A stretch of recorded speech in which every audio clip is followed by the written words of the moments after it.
बाहर का खाना। निकिता अपने मायके में अपनी माँ और पिता के साथ रहा करती थी। निकिता की माँ भी निकिता की तरह आलसी और चटोरी किस्म की थी। दोनों माँ बेटी अक्सर खाना ना बनाना पड़े इसलिए बाहर से ही खाना मंगवा लेती या खुद बाहर जाकर खा लेती। पर शादी के बाद जब निकिता ससुराल आती है तो उसे बाहर का खाना नहीं मिलता और घर का खाना उसके गले से नीचे नहीं उतरता। ऐसे ही एक दिन पूरा परिवार साथ में बैठकर खाना खा रहा होता है। अरे वाह बड़ी बहू, आज तो तूने खाना बहुत टेस्टी बनाया है। लग रहा है कि तूने मन से खाना बनाया है आज। माँ जी, मैं तो हमेशा ही मन से बनाती हूँ। अब महीने में एक दो बार खाना बिगड़ जाता है तो इसमें मेरी क्या गलती। अच्छा निकिता, तुम्हें कैसा लगा आज का खाना? अब मैं क्या बताऊं दीदी, आपकी तो इतनी तारीफ हो गई है, मेरे मुंह में तो शब्द ही नहीं बचे। सच में खाना लाजवाब बनाती है आप। मुझे तो इतना टेस्टी खाना बनाना आता ही नहीं। अरे कोई बात नहीं छोटी बहू, तू भी सीख जाएगी। तेरी जेठानी गुणों से भरी पड़ी है। इतना बोलकर उमा अपने परिवार के साथ एक बार फिर स्वाद लेकर खाना खाने लगती है। वहीं दूसरी ओर निकिता खाने को देख देख कर मुंह बनाती है। क्या यार, कैसे घर में आ गई? यहाँ तो हमेशा दिन रात घर में ही खाना बनाओ और घर में ही खाओ। क्या स्वाद आ रहा है इस खाने में जो ये लोग इतना स्वाद ले लेकर खा रहे हैं। मुझसे तो ये खाना खत्म ही नहीं हो रहा। अरे निकिता, क्या हुआ? तुम्हारा खाना खत्म नहीं हो रहा? तुम्हें खाना अच्छा नहीं लगा क्या? अरे नहीं नहीं दीदी, खाना बहुत अच्छा है। बस मेरी ना थोड़ी तबीयत ठीक नहीं है। अगर मैं आराम कर लूंगी तो ठीक लगेगा। अच्छा चलती हूँ मैं। निकिता तबीयत खराब होने का बहाना लगाकर अपने कमरे में चली जाती है और अपने पति नितिन को फोन करती है। नितिन कहाँ है आप? देखिए जहाँ भी है वहां से आते हुए मेरे लिए बाहर का कुछ भी खाने को ले आना। पिछले 24 घंटे से मैंने बाहर का कुछ नहीं खाया। मुझसे खाना नहीं खाया जा रहा। मेरा गला भी सूख रहा है बाहर का खाना खाने के लिए। निकिता, मुझे आने में लेट हो जाएगा। शायद मैं रात को 12 बजे आऊं, और इतनी रात को दुकान कहाँ खुली रहती है? नहीं ला सकते मेरे लिए तो बाहर से कुछ ऑर्डर कर दीजिए। मैं घर में किसी को पता नहीं चलने दूंगी और छुप कर अपने कमरे में खा लूंगी। अच्छा अच्छा, पर देखो मैं रोज रोज बाहर का तुम्हें नहीं खिलाने वाला, और अगर बीमार पड़ गई ना तो तुम्हें तुम्हारे मायके भेज दूंगा। इसलिए बाहर का खाना कम करो। नितिन निकिता के लिए बाहर का खाना ऑर्डर कर देता है। निकिता अपने ससुराल वालों से छुपकर अपने कमरे में बैठकर बाहर का खाना खाती है। पता नहीं ये रेस्टोरेंट वाले अपने खाने में क्या डालते हैं। कितना लाजवाब खाना बनाते हैं। पता नहीं घर के लोग घर का खाना कैसे खा लेते हैं। मैंने पिछले 24 घंटे से बाहर का कुछ नहीं खाया। मेरी तो तबीयत बिगड़ने लगी, पर अब लग रहा है जैसे जान में जान आ गई। निकिता बड़ा ही स्वाद लेकर अपने कमरे में बैठकर बाहर का खाना खाती है। अब इसी तरह से निकिता घर का खाना ना खाकर कभी खुद बाहर जाकर खा लेती तो कभी ऑर्डर करके घर मंगवाकर बाहर का खा लेती। पर उसकी ये चोरी एक दिन उसकी जेठानी पकड़ लेती है जब निकिता कविता के साथ बाहर मार्केट जाती है।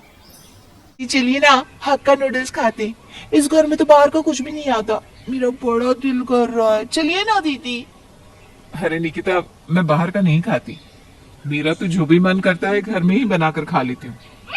वैसे भी मैं कुछ दिनों से नोटिस कर रही हूँ तुम घर में खाना नहीं खा रही, और मैंने तुम्हें अक्सर देखा है बाहर जाकर कुछ खाते हुए। अगर जिस दिन तुम बाहर नहीं जा पाती उस दिन मोहल्ले के किसी बच्चे से अपने लिए कुछ बाहर का खाने को मंगवा लेती हो। और एक दिन जब मैं तुम्हारा कमरा साफ कर रही थी तो मुझे पिज्जा के कुछ बॉक्स पे मिले थे तुम्हारे कमरे में। सच सच बताना, तुम हमेशा बाहर का खाना खाती हो ना, इसीलिए घर में नहीं खाती ना? दीदी, अब जब आपको पता चल ही गया है तो आपसे क्या छुपाऊं। पर आप मेरी बात मानिए, एक बार आप भी ना बाहर का खा कर देखिए। ये लोग बहुत सफाई से बनाते हैं। रेस्टोरेंट पर खाने की बात ही कुछ अलग है। अरे एक बार ट्राई तो कीजिए। चलिए ना मेरे साथ, चलिए। निकिता कविता को अपने साथ ले जाती है और रेस्टोरेंट में बैठकर हक्का नूडल्स खाती है। कविता को भी उस रेस्टोरेंट का हक्का नूडल्स बहुत पसंद आता है। अब इसी तरह से हमेशा निकिता और कविता किसी न किसी बहाने बाहर जाते और बाहर से ही खाना खाकर आते, जिस वजह से अब निकिता के साथ कविता ने भी घर का खाना खाना बंद कर दिया था। ये देखकर एक दिन उमा अपनी दोनों बहुओं से कहती है, बहू, मैं देख रही हूँ कुछ दिनों से तुम दोनों घर का खाना नहीं खा रही। कविता बहू, निकिता का तो समझ में भी आता है कि वो अक्सर बाहर का खाना खाती है, पर क्या तू भी उसकी तरह बनती जा रही है? क्या? मैं बाहर का खाना? नहीं नहीं नहीं माँ जी, मैं तो बाहर का कुछ नहीं खाती, मैं घर का ही खाना खाती हूँ। हाँ, ये बात अलग है कि मैं ज्यादा खाना नहीं खाती।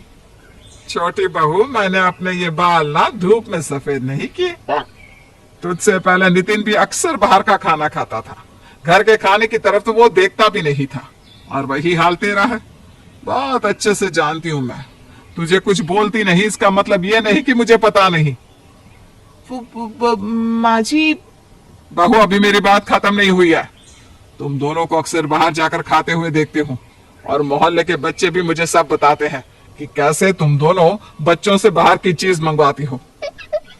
बड़ी बहू, छोटी बहू तो शादी से पहले से ही ऐसी है, पर तू भी उसके साथ रहकर उसके जैसी बन रही है। ऐसा नहीं है माँ जी, वो तो निकिता ने जिद की और उसने मुझसे कहा कि काफी दिन से इसने बाहर का कुछ खाया नहीं, तो मैं बस निकिता को कंपनी दे रही थी खाने में। बहू, बाहर का खाना खाने से मना नहीं है, पर अगर तुम दोनों ने बाहर के खाने को कम नहीं किया और घर का खाना खाना शुरू नहीं किया तो मुझसे बुरा कोई नहीं होगा, और ये मेरी आखिरी चेतावनी है। माँ अपनी बहू को चेतावनी देकर चली जाती है, पर समय के साथ अब निकिता की संगति में उसकी जेठानी के साथ उसका पति भी शामिल था। अब काम के बहाने नितिन भी अक्सर बाहर से ही खाना खाकर आ जाता और अपनी बीवी के लिए भी लेकर आता, और घर आकर घर वालों से चूज कह देता। निकिता का असर पूरे परिवार पर धीरे धीरे पड़ रहा था। ये देखकर उमा की चिंता बढ़ रही थी। ऐसे ही एक दिन नितिन घर आकर खाना नहीं खाता और अपने हाथों में खाना लेकर सीधा कमरे में चला जाता है। छोटी बहू की संगति में सब बिगड़ रहे हैं। पहले सिर्फ छोटी बहू बाहर का खाती थी, पर अब तो इसके साथ मेरी बड़ी बहू और बेटा भी खाने लगे। क्या करूं ताकि ये लोग बाहर का खाना कम कर दे? उमा को कुछ समझ में नहीं आ रहा था कि वो क्या करे, और इसी बीच एक दिन कविता की तबीयत खराब हो जाती है, और जब उसके पेट में दर्द होता है तो उमा उसे डॉक्टर के पास ना ले जाकर खरी खोटी सुनाने लगती है। अच्छा हुआ बड़ी बहू तेरे साथ, आज ये जो कुछ भी हो रहा है ना, सब तेरी लापरवाही की वजह से हो रहा है। माँ जी, आप इस तरह की बातें कैसे कर सकती है? देखिए दीदी के पेट में कितना दर्द हो रहा है, इन्हें डॉक्टर के पास ले चलते हैं।